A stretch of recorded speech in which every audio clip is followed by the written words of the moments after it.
Pernah tak anda tertanya-tanya, kenapa pintu ketuha gelombang mikro kita ni ada satu lapisan titik hitam kecil-kecil yang berlubang?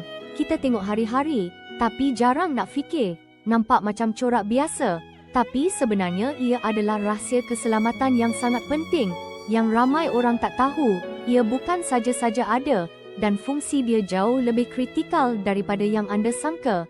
Sebenarnya, jaringan titik hitam tu adalah sebahagian daripada sangka Faraday mini. Gelombang mikro ni sejenis radiasi elektromagnetik. Titik-titik halus tu berfungsi macam perisai, memantulkan gelombang mikro balik ke dalam ketuha, menghalang ia daripada terkeluar dan membahayakan kita.